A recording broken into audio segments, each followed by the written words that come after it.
नमस्कार, स्वागत है आप सभी का 69,000 शिक्षक भर्ती आरक्षण के मामले में बड़ी अपडेट यहाँ पर है और इसी 69,000 प्राथमिक शिक्षक भर्ती के पूरी तरह से जितने भी इनमें मामले हैं निस्तारित होने के पश्चात एक नई प्राथमिक शिक्षक भर्ती की उम्मीद है।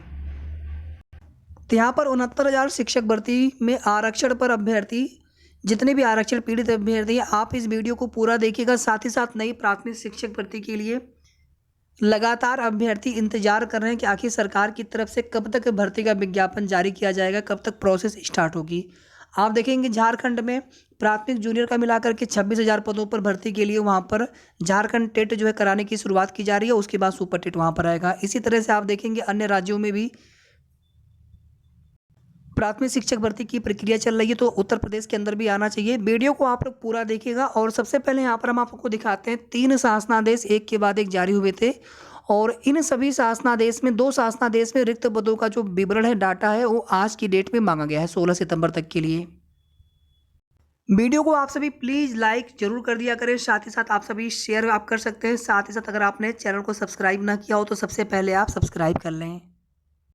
सबसे पहला लेटर यहाँ सचिव बेसिक की तरफ से समस्त जिला बेसिक शिक्षा अधिकारी के लिए है कि माननीय उच्च न्यायालय में योजित याचिका संख्या 13/156 महेंद्र पाल 2020 आप 2020 महेंद्र पाल व अन्य बनाम व उत्तर प्रदेश राज्य व अन्य बनाम, जिसमें आप देखेंगे कि उपर्युक्त विषयक संदर्भ ग्रहण करने का कष्ट करें। जो माननीय उच्च न्यायालय में योजित याचिका संख्या 13156 आप 2020 महेंद्र पाल व अन्य बनाम उत्तर प्रदेश राज्य व अन्य में पारित आदेश दिनांक 13 सितंबर 2022 द्वारा 13 सितंबर को सुनवाई हुई है, जिसमें सरकारी अधिवक्ता जयदीप नारायण माथुर सर और उनके साथ में से CSC रणविजय सिंह सर। तो वहाँ पे ये बोला गया था कि सर हम रिक्त पदों को एनालाइज कर रहे हैं। फिर उसके बाद जो है रिक्त पदों का जो डाटा है उसको लेकर के कोर्ट ऑर्डर में मेंशन करवाया गया है कि रिक्त पदों के डाटा के साथ नेक्स्ट हियरिंग डेट पर आप उपस्थित हों। और आप देखेंगे यहाँ पर कि एक के बाद एक जो है 3 शासनादेश जारी हुए हैं। हालांकि जो 2 शासनादेश है सीधे सीधे रिक्त पदों के विवरण के संबंध में है कि कितने पद खाली हैं, चाहे वो सीटें जिनमें कार्यभार ग्रहण न किया गया हो या फिर होल्ड सीटें हों।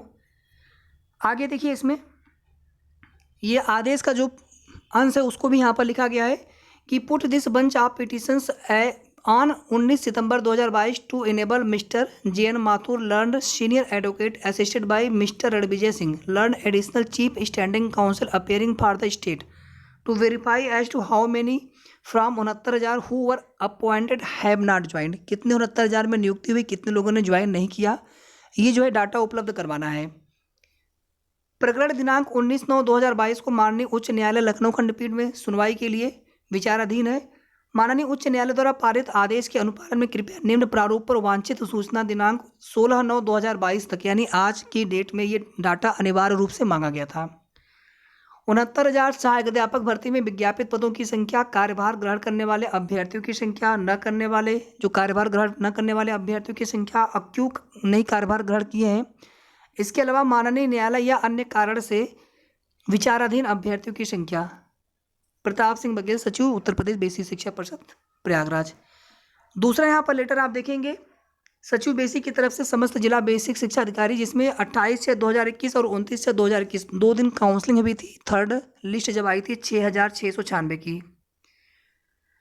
9/8/2021 का संदर्भ ग्रहण करने का कष्ट करें, जिसके द्वारा NIC द्वारा प्राप्त कराई गई 6,696 पदों के सापेक्ष अनंतिम चयन जनपद आवंटन की सूची में सम्मिलित ऐसे अभ्यर्थी जो किन्हीं कारणों से दिनांक 28 जून और 29 जून को जनपद स्तर पर आयोजित काउंसलिंग में प्रतिभाग नहीं कर सके, को दिनांक 17/8/2021 एवं 18/8/2021 को अभिलेखों का परीक्षण काउंसलिंग में प्रतिभाग करने की अनुमति प्रदान की गई थी। उक्त के संबंध में ऐसे अभ्यर्थी जिनके द्वारा काउंसलिंग में प्रतिभाग किया गया है की वस्तु स्थिति क्या है, ये सूचना भी आज की ही डेट में मांगी गई थी। अभ्यर्थी का नाम, रजिस्ट्रेशन संख्या, पिता का नाम, गुणांक, जनपद का नाम, कार्यभार ग्रहण अथवा नहीं।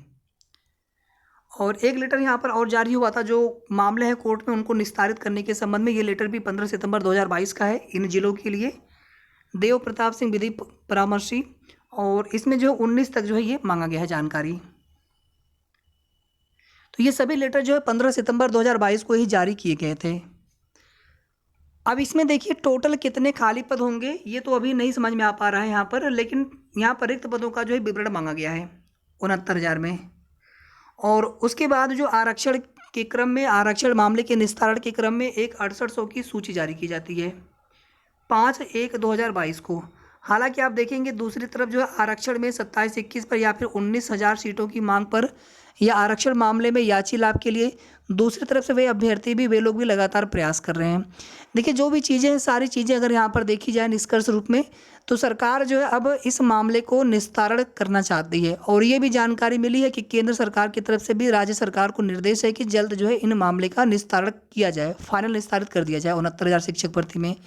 अभी कुछ दिन पहले त्रुटि संशोधन वाला जो अधिक प्राप्तांक वाला मामला था, एनओसी वाले मामले में कोर्ट के आदेश के बाद वहाँ पर भी शासनादेश जारी करके उनकी प्रोसेस की जा रही है।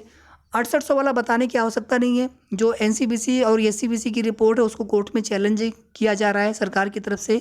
69,000 शिक्षक भर्ती में भी मामले को पूरी तरह से यहाँ पर निस्तारित करने की कोशिश की जा रही है। तो ये सभी चीज़ें इस बात की तरफ इंगित या इशारा करती हैं कि आने वाले समय में नई प्राथमिक शिक्षक भर्ती की प्रक्रिया सरकार जल्द शुरू करने वाली है।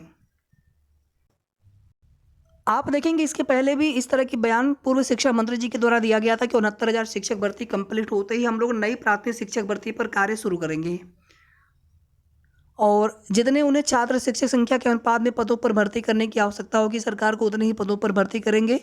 लेकिन उसके पहले जितने भी आप देखेंगे चाहे 72,825 शिक्षक भर्ती का मामला हो, 68,500 शिक्षक भर्ती के लिए हमने आपको बता ही दिया कि वहाँ पर भी जो भी मामले हैं उनको फाइनल करने की कोशिश है गवर्नमेंट की। भले ही उन अभ्यर्थियों को न्याय मिल पाएगा कि नहीं मिल पाएगा जो न्याय की उम्मीद लगाए 5% रिजर्वेशन पर हैं। इसी तरह से आप देखेंगे 69,000 शिक्षक भर्ती में भी हजारों अभ्यर्थी हैं न्याय के लिए। अब आप देखेंगे जो इलाहाबाद हाई कोर्ट में याचिकाएं पड़ी हुई है जिसमें सामान्य वर्ग के अभ्यर्थी भी है, चाहे इसी 13/156 के साथ राबिन सिंह वाले के साथ भी तमाम जो है सामान्य वर्ग के अभ्यर्थियों की याचिकाएं हैं। दिव्यांग अभ्यर्थियों के भी आरक्षण पर जो है उनकी भी इसमें कनेक्टेड याचिकाएँ हैं 13/156 के साथ में लखनऊ खंडपीठ में।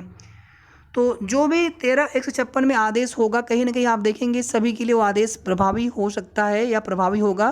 तो सरकार की अब यहाँ पर फाइनल कोशिश है। बाकी देखते हैं इसमें रिक्त पदों का जो विवरण है कितना निकल कर के आता है। फिलहाल में आज शाम तक के लिए डाटा मांगा गया है तो चीज़ें जो है कल तक क्लियर हो जाएंगी या फिर अगर कोई जानकारी मिलती है आज की डेट में आगे तो आपको वो भी नेक्स्ट वीडियो के माध्यम से बता दिया जाएगा। और साथ ही साथ नई प्राथमिक शिक्षक भर्ती के लिए अभी कुछ कह नहीं सकते हैं। पहले एक बार ये 69,000 शिक्षक भर्ती का मामला अंतिम रूप से निस्तारित हो या जो भी अभी भर्तियां हैं अभी बेसिक विभाग की 68,500 हो, 69,000 हो, 72,825 के बारे में आप सभी लोग जानते हैं। 69,000 में एक आंसर की वाला भी प्रकरण है जिसमें आज सुप्रीम कोर्ट में सुनवाई होनी थी। और ये भी देखना होगा कि क्या सरकार यूपी टेट कराते हैं या फिर डायरेक्ट यहाँ पर सुपर टेट भर्ती का विज्ञापन जारी करते हैं। और इस बार जिस तरह से डीएलएड की सीटें खाली रह गई, आप सभी जानते हैं कि धीरे धीरे जो है अब लोगों का जो रुझान है डीएलएड की तरफ नहीं रह गया है। वैकेंसी आएगी नहीं, धीरे धीरे लोग बीएड करना भी कम कर देंगे। तो ये कुल मिलाकर के एक महत्वपूर्ण सूचना थी आप सभी के लिए। आगे की जो भी ऑथेंटिक सही जानकारी मिलेगी आप सभी को समय समय पर हमारे चैनल के माध्यम से जानकारी मिलती रहेगी। वीडियो को आप सभी लाइक शेयर करके साथ ही साथ आप सभी हमारे चैनल से जुड़े रहें। अगर आपने सब्सक्राइब ना किया हो चैनल को तो आप सब्सक्राइब जरूर कर लीजिएगा। धन्यवाद साथियों।